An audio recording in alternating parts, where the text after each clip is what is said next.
What is up, guys? COD gameplay here, and today's video I am bringing you guys a 66-4 with the PDW, playing some kill confirmed.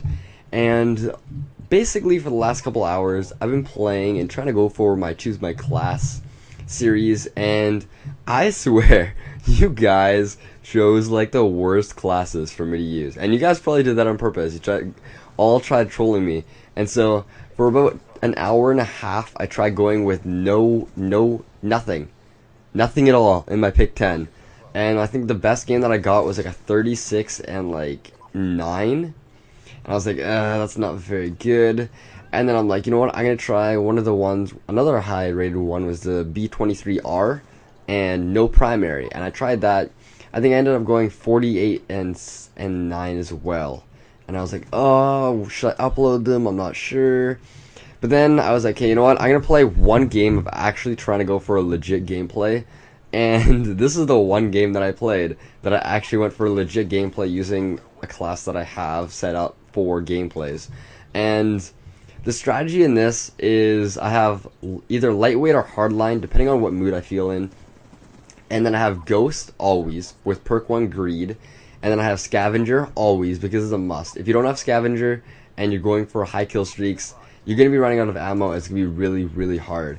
Then as the last perk, I usually use Dexterity. Sometimes you'll use Extreme Conditioning and Dexterity, but I think that Dexterity comes in handy the most because I'll be running, and because I like my playstyle is run and gun, and so with Dexterity I'm able to pull up my gun really fast and all that good stuff, getting those kills in those last split-second situations where you're like one kill off that dog, and you need that kill, and bam, your gun doesn't pull up fast enough, and you don't get the kill. How heartbreaking is that? And you're like, oh, if only I had Dexterity, I would have won that gunfight.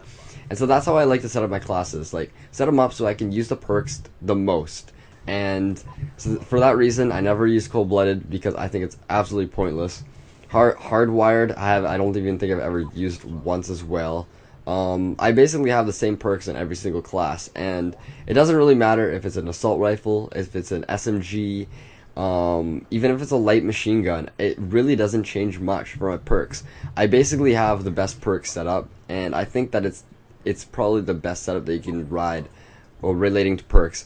And honestly, this game could have been so much faster and faster paced. It could have been a higher score, but you know what? Everyone decided to leave, and it's so painful. That is so tough when that always happens to me.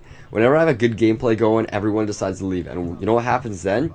For me at least, when people start leaving, there's less people on the other team. And when that happens, I seem to play more aggressive. Because let's just say there's only 4 people on the other team. You're halfway through the game, and you're like 40 and 2, let's just say. And you're like, okay, well, I need to keep this up. I need to be aggressive. And then, bam, you die, and you're playing way too aggressive for the amount of people. You're putting yourself in vulnerable positions, and right there, that one death that I got like a couple seconds ago, that was a stupid part of me. I was like, I really wanted that kill, and if I was smart, I would have waited for the guy on the right, killed him, turned left, and got the guy on the left. But for some reason, I was like, you know what, I was being greedy, and that's one of those situations where you're like, ugh, looking back, not the smartest decision. Where you're playing, and you have the good shot, and you're in the groove. You think you can do anything, and apparently that situation didn't work out so well. I can't believe I survived right here, long distance, right on the corner, just in time. And see, this is where Blackbird is completely necessary. Watch how I'm just like eliminating the enemies one by one, pre-firing, and taking them out before they even know I'm there. And that's one of the best things about the Blackbird, is pre-firing, and that'll win you so many gunfights. It's unbelievable. And I find it funny how so many people, when there's a Blackbird up in the air, they pay attention to it like it's a UAV, and they don't even pre-fire. With me, I'll be honest, I barely even look at my screen. I'm basically running off the map. I'm just staring at my UAV, and then when a person's gonna come, I just stare at my map, or I stare at my screen, shoot the guy while pre-firing, and I get the kill.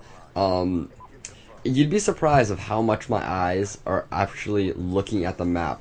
When people usually play like an average player, they usually don't glance up at the map, and then when you have a really good player, it's actually kind of funny of how they're actually looking at the screen less than the map in some situations, like a blackbird up in the air, stuff like that.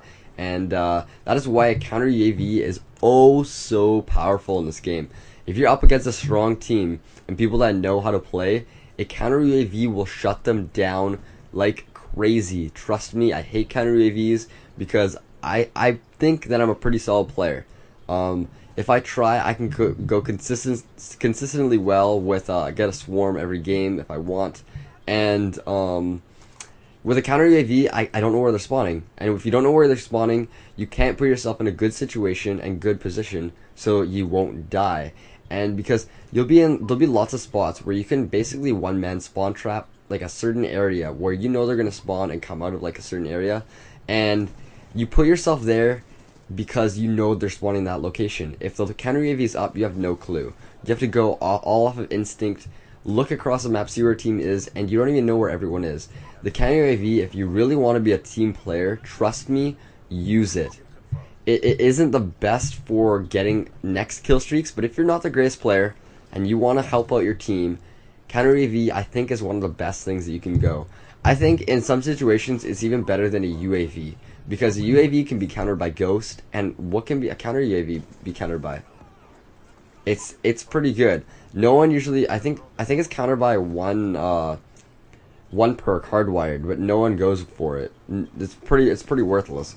What are the chances of a freaking counter UAV coming up in a game? Really often. It's not worth going with the perk. Instead, you'll go scavenger, toughness, something that you can use every single time. And that's what I was talking about earlier with picking perks that you always use.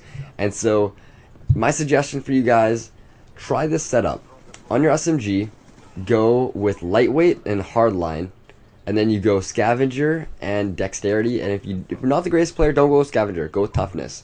And if you're not level 55, go with lightweight and hardline. And if you are level 55, go with hardline and ghost. This is probably the best combination you can have, and leave a comment. Tell me how it is after you guys test it out. I want to see how good it is. 64-3, pretty good game. Could have been 64-1 if I didn't make the stupid error with the blackbird and die in the last second. But you know what? It's okay. Hope you guys have an amazing day, and don't forget to subscribe if you guys want to see more videos like this. Peace.